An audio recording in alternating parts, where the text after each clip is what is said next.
Welcome to our Arizona Revised Statutes video library. I'm Shawnna Riggers, Managing Attorney at Arizona Family Law Attorneys.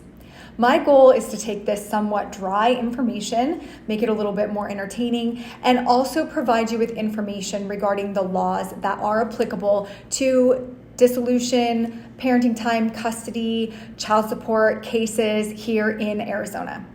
This is being filmed in 2023, so it's important that if you're seeing that afterwards, that you double check the statute to make sure that it is the most current version. And if you have any questions regarding any of the material, as always, please feel free to reach out to us here at Arizona Family Law Attorneys, where we provide peace of mind as there is no substitute.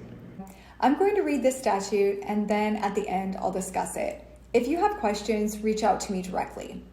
25-318-02, convicted spouse, award of community property, definition.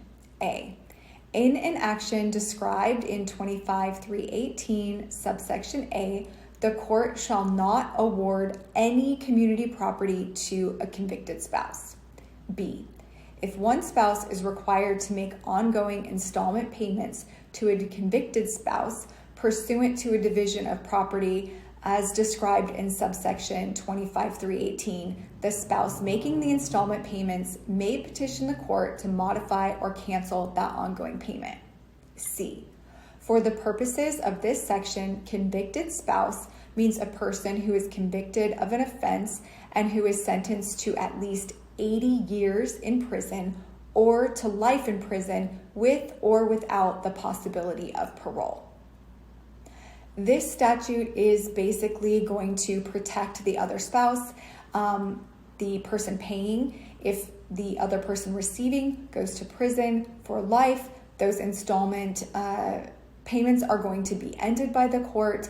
And if this conviction takes place, I would say before a dissolution of marriage, then that spouse who's convicted and going to prison for 80 plus years is actually not going to receive any community property because 25-318A says that all community property that is owned by the spouses needs to be divided between the parties. And so this is just saying, hey, we're actually not even going to go through that exercise because this other person is not going to be available to obtain or utilize any of that property.